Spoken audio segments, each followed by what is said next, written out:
Hi to all, welcome back to this channel. I am Akshita. So ఈ వీడియోలో నేను మీకు 6th class science chapter 4 water chapter గురించి explain చేయబోతున్నా. Already part 1 complete చేసుకున్నాం.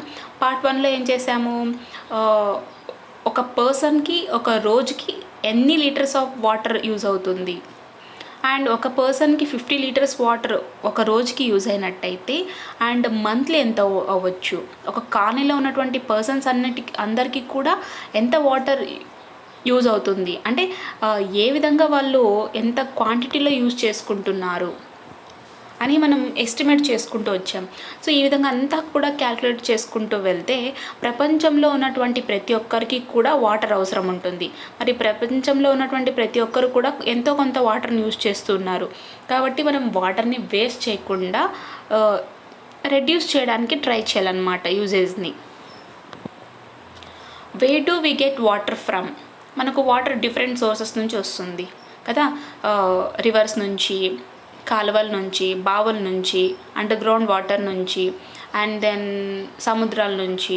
So ఈ విధంగా మనకు వాటర్ అవైలబుల్గా ఉంటుంది. We get water from different water sources in our surroundings.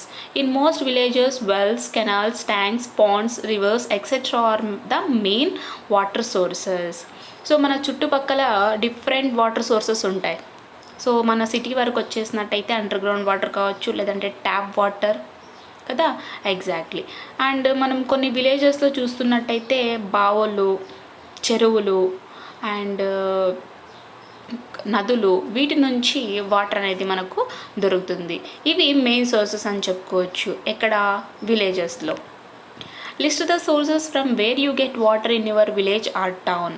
So మీ విలేజ్లో లేదా మీ టౌన్లో మీకు ఎక్కడి నుంచి వాటర్ వస్తున్నాయి, ఏ సోర్స్ నుంచి వస్తున్నాయి. అండ్ మా విలేజ్లో కనకల్లో వచ్చేసి మాకు చెరువు ఉందన్నమాట, పెద్ద చెరువు. సో ఈ చెరువుకు ఎక్కడి నుంచి వాటర్ వస్తాయంటే తుంగభద్ర నది నుంచి మనకు వాటర్ రావడం జరుగుతుంది. సో ఆ వాటర్ని మేము యూజ్ చేస్తున్నాం, అంటే అగ్రికల్చర్ పర్పస్ గాను అండ్ డొమెస్టిక్ యూజ్ గాను అండ్ అదర్ పర్పస్ గాను మేము ఈ చెరువు నీళ్ళే యూజ్ చేస్తామన్నమాట.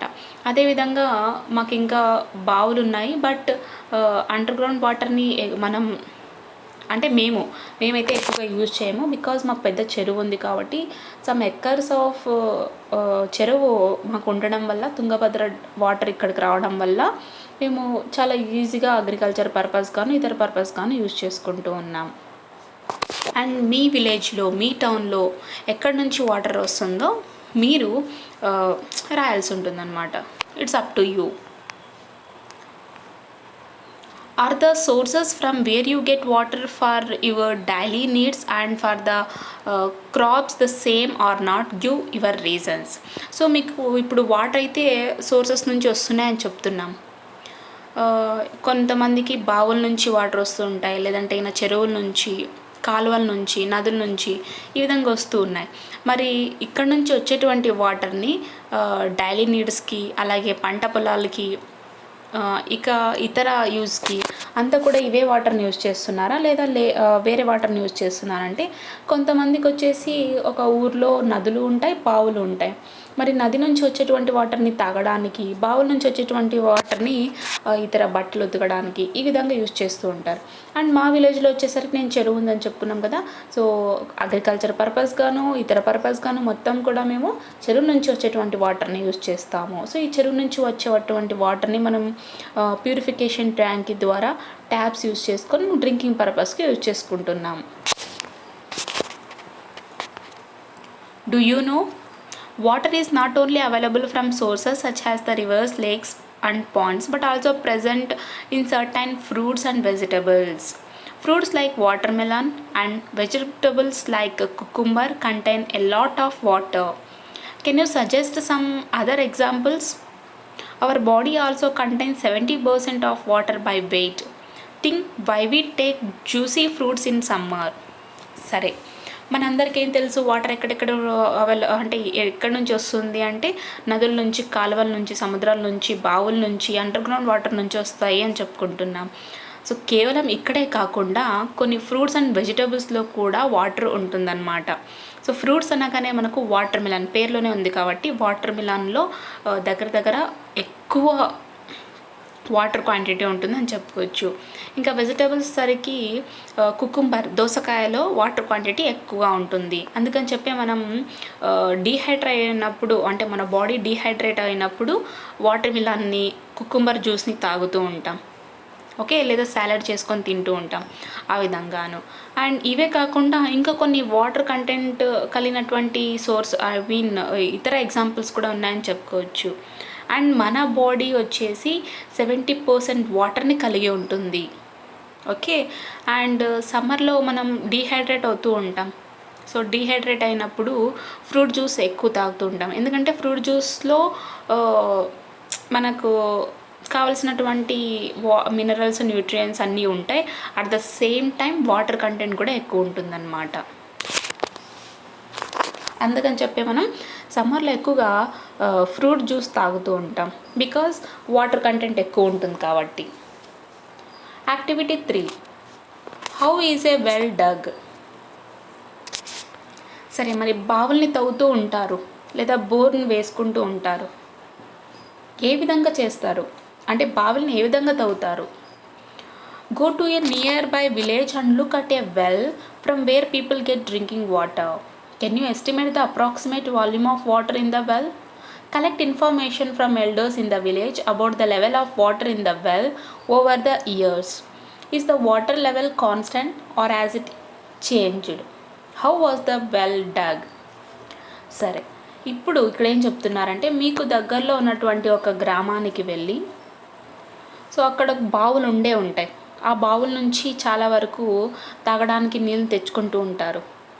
విలేజ్లో చూసినట్టయితే బావుల నుంచి వచ్చేటువంటి వాటర్ని కూడా యూజ్ చేస్తారు కదా తాగడానికి. ఎగ్జాక్ట్లీ. సో ఒక గ్రామానికి వెళ్ళి అక్కడ ఆ బావుల్ని చూసి, ఆ బావుల నుంచి తాగడానికి వాటర్ తెచ్చుకుంటుంటారు కదా. సో వాళ్ళని కానీ, లేదంటే అక్కడ ఉన్నటువంటి ఎవరైనా పెద్దవాళ్ళనైనా కానీ కనుక్కొని బావిలో ఆ వాటర్ లెవెల్ ఎంత ఉండొచ్చు. కొన్ని ఏళ్ల నుంచి బావులు ఉంటాయి, కొన్ని ఏళ్ల నుంచి ఉంటాయి కదా. సో కొన్ని ఏళ్ల నుంచి ఆ వాటర్ లెవెల్ ఏ విధంగా ఉంటుంది, పెరుగుతుందా తగ్గుతుందా. సో వీటి గురించి మీరు ఇన్ఫర్మేషన్ని కలెక్ట్ చేసుకోవాల్సి ఉంటుందన్నమాట. అండ్ వాటర్ లెవెల్ కాన్స్టెంట్గా ఉంటుందా, తగ్గుతుందా, పెరుగుతుందా అంటే ఇక్కడ సమ్మర్ వచ్చేసరికి వాటర్ లెవెల్ తగ్గుతూ ఉంటుంది బావుల్లో. కొన్ని బావులు వచ్చేసి కాన్స్టెంట్ లెవెల్ మెయింటైన్ చేస్తూ ఉంటాయి. అంటే ఎక్కడైతే ఆ గ్రామానికి దగ్గరలో నదులు పారుతూ ఉంటాయో అక్కడ ఆ బావుల్లో వాటర్ అనేది లెవెల్ కాన్స్టెంట్గా ఉంటుందన్నమాట. మరి బావుల్ని ఎలా తవ్వుతారు? ఈ బావుల్లో వాటర్ ఎందుకు ర్యాపిడ్గా చేంజ్ అవుతూ ఉంటుంది, లేదా కొన్నిసార్లు కాన్స్టెంట్గా కూడా ఉంటుంది. మేము కాన్స్టెంట్గా అంటే మనం పక్కా అని చెప్పలేము, కానీ still some more little changes అని చెప్పుకోవచ్చు. Have you seen a borewell being dug? Write the process in your notebook. Tapping off groundwater by digging a well or borewell is a tough job. Many people put in a lot of hard work in this process. We need to appreciate this and preserve water. సరే, మరి బావుల్ని ఎలా తవ్వుతారు? మీరు చూసే ఉంటారు, బావుల్ని కావచ్చు, లేదంటే బోర్వెల్ని తవ్వుతూ ఉంటారు కదా. సో బోర్ వేస్తూ ఉంటారు. మీకు తెలుసు ఒక సమ్ టైం అనేది పడుతుంది బోర్ వేయడానికి. ఎగ్జాక్ట్లీ. సరే, మరి ఆ ప్రాసెస్ గురించి మేము నోట్బుక్లో రాయాల్సి ఉంటుందన్నమాట. ఇక అదేవిధంగా బోర్ నుంచి కావచ్చు, లేదంటే వెల్ నుంచి కావచ్చు, మనం అండర్ గ్రౌండ్ వాటర్ని ట్యాప్ చేయాలంటే చాలా కష్టమైనటువంటి వర్క్. అండ్ ఎన్నో మిషన్స్ని యూజ్ చేస్తాము. ఓకే, కొన్ని ఏరియాస్లో వాటర్ మనకు పడాలి అంటే 100 feet వరకు మనం డెప్త్ వెళ్తూ ఉంటాం. అంటే కొన్ని చోట్ల మనకు ఆ వాటర్ అనేది చాలా డెప్త్లో కూడా దొరుకుతూ ఉంటుంది, కొన్ని చోట్ల మనకు 50 feet దొరికేస్తూ ఉంటుంది. సో ఆ విధంగా అన్నమాట. అండ్ ఈ ప్రాసెస్లో పీపుల్ అంతా కూడా చాలా హార్డ్ వర్క్ చేస్తారనమాట, అంటే బోరు పడేంత వరకు. ఇటువంటి టఫ్ జాబ్ని మనం ఖచ్చితంగా ఏం చేయాలి, అప్రిషియేట్ చేయాల్సి ఉంటుంది.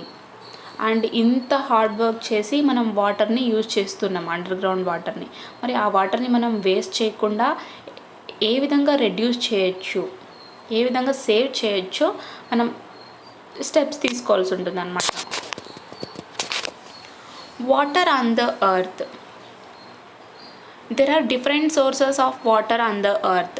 We know that nearly 3/4 of the surface of the earth is occupied by water. Is this water useful for us? సరే, మీ అందరికి తెలుసు గ్లోబ్ చూడగానే ఏ విధంగా ఉంటుంది, బ్లూ కలర్లో ఉంటుంది కదా. సో మన ప్లానెట్ని బ్లూ ప్లానెట్ అని కూడా అంటారు. ఎందుకంటే మన అర్త్ మీద దగ్గర 3/4 వాటర్ అంతా కూడా కవర్ అయి ఉంటుందన్నమాట. ఓకే, సో మన భూమి మీద డిఫరెంట్ సోర్సెస్ ఆఫ్ వాటర్ అవైలబుల్గా ఉన్నాయి. అదే చెప్పుకున్నాం కదా, సముద్రాలు, నదులు, కాలువలు, చిన్న చిన్న ఈ విధంగా అన్నీ కూడా ఉంటాయి. మరి ఈ అర్త్ సర్ఫేస్ మీద 3/4 సర్ఫేస్ కలిగినటువంటి వాటర్ మనకు యూస్ఫుల్ అవుతుందా అంటే నో. సో సముద్రపు నీళ్ళు ఏ విధంగా ఉంటాయి, ఉప్పుగా ఉంటాయి కదా. సో ఎక్కడో లిటిల్ పర్సెంట్లో మనకు ఫ్రెష్ వాటర్ అవైలబుల్గా ఉంటుందన్నమాట. సో ఆ ఫ్రెష్ వాటర్ని మనం తాగడానికి యూజ్ చేస్తున్నటువంటి వాటర్. ఇంకా రిమైనింగ్ అంతా కూడా సీ వాటర్ అనమాట. సో ఈ సీ వాటర్ మనం తాగడానికి యూజ్ చేయలేము, ఎందుకంటే సాల్టీగా ఉంటాయి కాబట్టి. Can we drink the water available in the sea? No. ఇందాక చెప్పాను కదా, సముద్రంలో దొరికేటువంటి వాటర్ని మనం తాగుతామంటే నో, ఎందుకంటే చాలా ఉప్పగా ఉంటాయి. Sea water is salty, but water used by us in our daily purposes is not salty. సముద్రపు నీళ్ళు ఏ విధంగా ఉంటాయి, ఉప్పగా ఉంటాయి. కానీ మనం రోజు తాగుతున్నాం కదా, ఆ నీళ్ళు ఉప్పగా ఉంటాయంటే నో. సో ఎందుకు ఉప్పగా ఉండవు అంటే they are the fresh water. It is known as fresh water. Water in ponds, puddles, rivers, tube wells and our taps at home is usually fresh water. Of the water available on the earth, only 3% is fresh water. To understand this, let us do a small activity. సరే, so చిన్న చిన్న కాలువల్లో, నదుల్లో లేదా ట్యూబ్వెల్స్లో, బోర్వెల్స్లో ఇక్కడ taps నుంచి వచ్చేటువంటి water ఇదంతా కూడా ఫ్రెష్ వాటర్ అనమాట. అంటే మన ఎర్త్ మీద ఫ్రెష్ వాటర్ ఎంత ఉంది అంటే కేవలం 3% మాత్రమే ఉంది. ఇంకా రిమైనింగ్ మొత్తం అంతా కూడా సీ వాటర్ అనమాట. అంటే ఎంత టోటల్ 100% వాటర్ ఉందనుకోండి, 3% ఫ్రెష్ వాటర్ అది మనకు తాగడానికి యూజ్ అవుతుంది. అండ్ రిమైనింగ్ 97% అంతా కూడా ఏమే ఉంటుంది, సీ వాటరే ఉంటుంది. సో ఫ్రెష్ వాటర్ మనకి ఎంత తక్కువ ఉందో తెలుసుకోండి, కాబట్టి మనం వేస్ట్ చేయకూడదు వాటర్ని. ఓకే, ఒక యాక్టివిటీ చూద్దాం. Activity 4, relative amount of water at various vessels. మనము వాటర్ని మెషర్ చేయడానికి అంటే స్పెసిఫిక్ వాల్యూమ్ అనేది తెలుసుకున్నాం. ఏంటి యూనిట్ ఏంటి, లీటర్ అని చెప్పుకున్నాం. మనం వాటర్ని కావచ్చు లేదా లిక్విడ్స్ని కావచ్చు ఏ విధంగా మెషర్ చేస్తామంటే లీటర్ యూనిట్స్లో మెజర్ చేస్తాం. అండ్ వేరియస్ వెజల్స్ని యూజ్ చేసి అమౌంట్ ఆఫ్ వాటర్ ఎంత రిలేటివ్గా ఉండొచ్చు. ఫర్ ఎగ్జాంపుల్, ఇప్పుడు నేను ఒక బకెట్ వాటర్ని ఏమని చెప్తున్నా, 10 లీటర్స్ ఆఫ్ వాటర్ పడతాయి అని చెప్తున్నా. అండ్ మన ఇంట్లో డిఫరెంట్ వెజల్స్ ఉంటాయి, కొన్ని పాత్రలు ఉంటాయి, జగ్గు, చెంచా, గ్లాసు, బకెట్ ఈ విధంగా ఉంటాయి. సో వీటిలో కొన్ని లీటర్స్ ఆఫ్ వాటర్ పడతాయి కదా, కొన్ని మిల్లీ లీటర్స్ ఆఫ్ వాటర్ పడేవి కూడా ఉంటాయి. సరే, మరి వాటి గురించి రిలేటివ్గా ఎంత అమౌంట్ ఆఫ్ వాటర్ కలిగి ఉందో చూద్దాం. Take a 20 litre bucket, A 500 ml mug, A 150 ml tumbler and 1 ml spoon. సరే, ఇప్పుడు ఏం చెప్తున్నారంటే 20 లీటర్లు పట్టించేటువంటి బకెట్ని, అలాగే 500 ml లిక్విడ్ని పట్టించేటువంటి మగ్ని, అలాగే 150 ml tumbler and 1 ml spoon, వీటన్నిటిని కూడా మనం తీసుకోవాల్సి ఉంటుంది. If the capacity of the bucket is 20 litre, then it represents the total amount of water present on the earth. అంటే ఇప్పుడు ఒక బకెట్ యొక్క కెపాసిటీ 20 లీటర్ అనుకుందాం. మరి మన భూమి మీద ఉన్నటువంటి వాటర్ని మనం ఏ విధంగా రిప్రజెంట్ చేయొచ్చు, 20 లీటర్స్గా రిప్రజెంట్ అంటే ఎన్ని బకెట్స్ ఆఫ్ వాటర్ ఉండొచ్చు. సపోజ్ 1 lakh బకెట్స్ అనుకుందాం. So 1 lakh buckets into 20 litre. ఎక్కడ వరకు 1 lakh అంటున్నాం మనం, ఒక చిన్న కాలువ అని అనుకుందాం కదా. ఎగ్జాక్ట్లీ. మరి మన భూమి మీద ఉన్నటువంటి వాటర్ని మనం ఏ విధంగా రిప్రజెంట్ చేయొచ్చు Now transfer a mug of water from the bucket to a 500 ml. So ఇప్పుడు మనం ఏం చేయాలంటే బకెట్లో నుంచి 500 ml మగ్ నుంచి వాటర్ని తీసుకోవాలన్నమాట. Mug represents the total amount of fresh water present on the earth. Okay ఇక్కడ ఏం పాయింట్ అంటే సపోజ్ ఇప్పుడు 20 లీటర్ వాటర్ కలిగి ఉన్నటువంటి ఒక బకెట్ని తీసుకుందాం. ఇప్పుడు 20 లీటర్ బకెట్ని ఏమనుకుందాం, టోటల్ అర్త్ మీద ఉన్నటువంటి వాటర్ అనుకుందాం. ఇప్పుడు అందులో నుంచి మనం ఒక జగ్గుని అంటే 500 ml పట్టించేటువంటి వాటర్ జగ్గుని తీసుకొని ఆ బకెట్లో నుంచి తీసుకోవాలన్నమాట. ఇప్పుడు ఈ మగ్గులో ఉన్నటువంటి వాటర్ ఏమవుతుంది, ఫ్రెష్ వాటర్ అవుతుంది. బకెట్లో ఉన్నటువంటి వాటర్ ఏమవుతుంది, రిమైనింగ్ సీ వాటర్ అవుతుంది. అంటే ఇప్పుడు చూసుకోండి, ఒక బకెట్ వాటర్ అంతా కూడా మనకు పనికిరాదు, కేవలం ఒక జగ్లో ఉన్నటువంటి వాటర్ పనికొస్తుంది. ఏంటి ఆ జగ్లో ఉన్నటువంటి వాటర్, ఫ్రెష్ వాటర్, తాగడానికి యూజ్ అయ్యేటువంటి water. The water left in the bucket represent seas and oceans. Exactly. So ఆ బకెట్లో ఉన్నటువంటి వాటర్ మనకి ఏం రిప్రజెంట్ చేస్తుంది, సముద్రాలు, మహాసముద్రాలు. This water is not fit for human use. So మరి బకెట్లో ఉన్నటువంటి వాటర్ మనకు యూజ్ అవుతుందా అంటే no, because it is a ocean and sea water. Now transfer 150 ml of water. 1 second. Yes. Okay. Now transfer 150 ml of water from the mug to the tumbler. ఇప్పుడు మగ్లో నుంచి 150 ml వాటర్ని collect చేసుకొని టంబ్లర్లోకి వేయాల్సి ఉంటుందన్నమాట. It represents the total amount of under ground water. Already బకెట్లో ఉన్నటువంటి వాటర్ని ఏమంటున్నాం, సీ అండ్ ఓషన్ వాటర్ అంటున్నాం. మగ్గులో ఉన్నటువంటి వాటర్ని ఏమంటున్నాం, ఫ్రెష్ వాటర్ అంటున్నాం. ఈ మగ్గులో 500 ml ఉంది. 500 ml మగ్ వాటర్ ఉంటే అందులో 150 ml తీసేసినాం. 150 ml వాటర్ టంబ్లర్లో వేసాం. సో ఈ 150 ml వాటర్ ఏమవుతుంది, గ్రౌండ్ వాటర్ అవుతుంది. Then finally take 1/4 of water from the mug into spoon. ఇప్పుడు ఒక స్పూన్లోకి 1/4 ఆఫ్ వాటర్ తీసుకోవాల్సి ఉంటుంది. The remaining water in the mug represents fresh water which is present in frozen form on snow covered mountains, glaciers and polar ice caps. ఇప్పుడు మనం ఒక స్పూన్లో తీసుకున్నాం కదా, 1/4 వాటర్ని ఒక స్పూన్లో తీసుకున్నాం.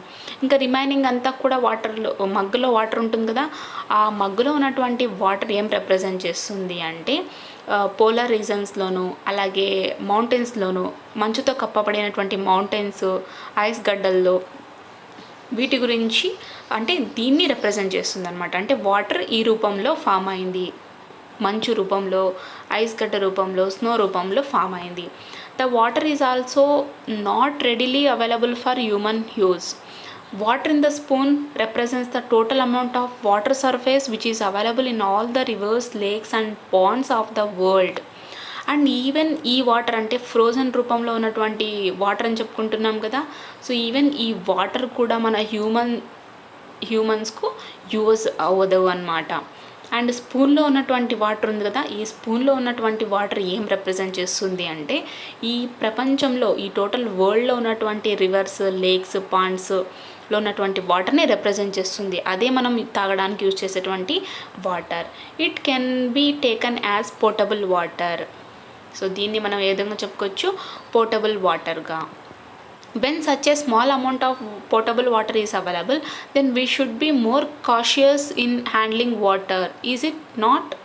అంటే చూడండి, ఇప్పుడు మనకు ప్రజెంట్ ఎంత వాటర్ ఉంది, 1 స్పూన్ వాటర్. ఈ 1 స్పూన్ వాటరే టోటల్ ప్రపంచంలో ఉన్నటువంటి నదులు, కాలువలు అన్నిటిలోనూ అవైలబుల్గా ఉంది. దీన్నే మనం పోర్టబుల్ వాటర్ అంటున్నాం. అంటే ఎంత తక్కువ అమౌంట్లో ఉంది చూసుకోండి. సో ఇటువంటి తక్కువ అమౌంట్లో ఉన్నటువంటి ఫ్రెష్ వాటర్ని మనం ఏ విధంగా యూటిలైజ్ చేసుకోవాలి, సో ఏ విధంగా వేస్టేజ్ని రెడ్యూస్ చేయాలి. Okay, so it's our responsibility to take steps towards the water. You have read about the different types of water sources in our surroundings. The water level in them depends upon rainfall. Generally, we observe that the water levels in wells or other water sources go up in rainy seasons and down during the summer season. So so మన చుట్టుపక్కల different sources నుంచి water అనేది దొరుకుతూ ఉంటుంది. బావుల నుంచి, కాలువల నుంచి, చెరువుల నుంచి కదా. సో ఇక్కడ అంటే బావుల్లో, చెరువుల్లో, కాలువలో వాటర్ లెవెల్ అనేది చేంజ్ అవుతూ ఉంటుంది. ఏ విధంగా చేంజ్ అవుతుంది అంటే రెయిన్ఫాల్ని బట్టి. సో రైనీ సీజన్లో వాటర్ లెవెల్ ఎక్కువగా ఉంటుంది, బట్ అదే సమ్మర్ సీజన్లో చూసుకుంటే వాటర్ లెవెల్ తగ్గుతూ ఉంటుంది. అంటే మెయిన్లీగా రెయిన్ఫాల్ని డిపెండ్ చేసుకొని వాటర్ లెవెల్ డిక్రీజ్ అవుతుందని చెప్పుకోవచ్చు. Rain is a common phenomenon like air and sunlight in our daily life. We generally get more rains in the rainy season. Our general observation is that if the sky is cloudy, then there is a possibility of rain. But clouds do not lead to rains every time. Sometimes we witness sudden rains. Okay. So ఎలా అయితే మనకు గాలి అలాగే sunlight ఇవన్నీ కూడా ఎలా అయితే న్యాచురల్గా ఉంటుందో, రెయిన్ కూడా ఒక న్యాచురల్ ఫెనామినా అని చెప్పుకోవచ్చు. ఓకే.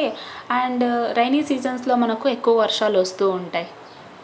సో ఎప్పుడైతే స్కై అంతా కూడా క్లౌడీగా ఉంటుందో అప్పుడు వర్షం వస్తుంది అనేటువంటి థాట్ మనకు వస్తూ ఉంటుంది. అండ్ కొన్నిసార్లు మనం చెప్పలేం, సడన్గా వర్షం వస్తూ ఉంటుంది. అంటే ఒక పక్కన సన్లైట్ చాలా బాగుంటుంది, కానీ సడన్గా వర్షం వస్తూ ఉంటుంది కదా. సో ఎప్పుడు అంటే ఇక్కడ క్లైమేట్ చేంజెస్ రావడం వల్ల సడన్ రెయిన్స్ కూడా వస్తూ ఉంటాయి అన్నమాట. Why do clouds cause rain? So ఎందుకు వర్షం రావడానికి క్లౌడ్స్ కారణాలు అవుతాయి? What is the relation between rains and clouds? వర్షం రావడానికి క్లౌడ్స్కి ఏం సంబంధం ఉంది? Why don't all clouds cause rain?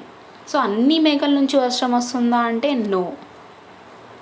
To understand about clouds and rains we need to know first something about water. మరి క్లౌడ్స్ గురించి, రెయిన్స్ గురించి తెలుసుకోవాలంటే ఫస్ట్ మనం దేని గురించి తెలుసుకోవాలి? వాటర్ గురించి తెలుసుకోవాలి. సో ఇక్కడ మనకు రెయిన్ ఎక్కడి నుంచి వస్తుందంటే క్లౌడ్స్ అంటున్నాం.